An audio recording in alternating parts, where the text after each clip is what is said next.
Hello YouTube. This is a video response to Charlie is So Cool Like's I'm Scared video. This also happens to be my first ever YouTube video, so if you are unfortunate enough to be watching this, please excuse the quality.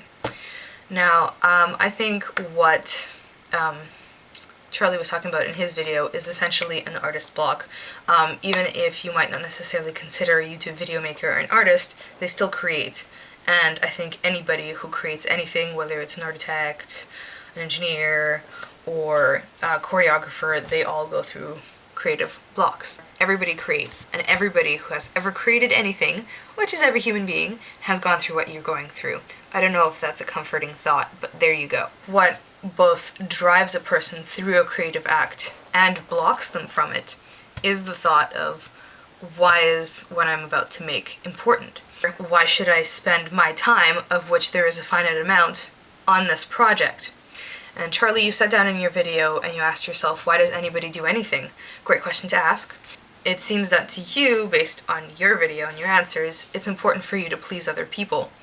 Well, I think just as much as it's true that other people deep down value other people's opinions, I think everybody values their own as well.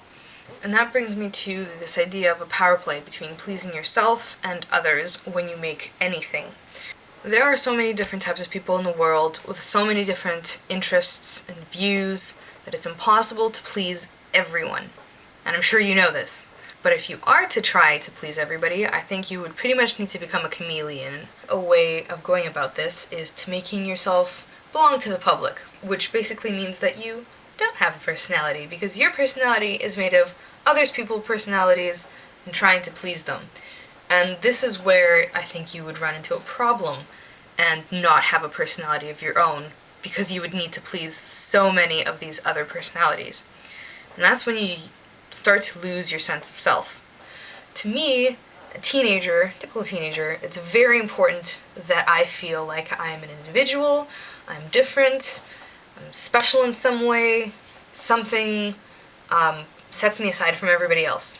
I think that type of individuality exists, and I think it's one of the most important things a person can have, if not the most important thing. I think the value of your individuality goes back to answer the question that I made at the beginning of this video, which is, why does what you make matter?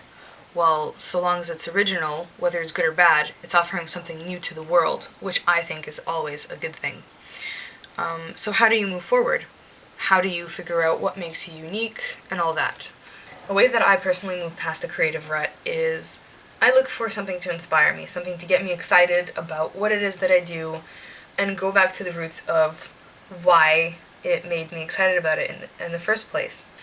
Once you find something that you are excited about and you are passionate about, you will find a way to express it, whether that's through film, or video, or painting, or, I don't know, a design, a dance move, and you will find a way to make it as good as your skills will allow.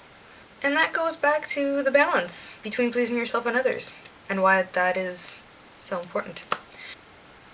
Yeah. Thanks for watching, I guess.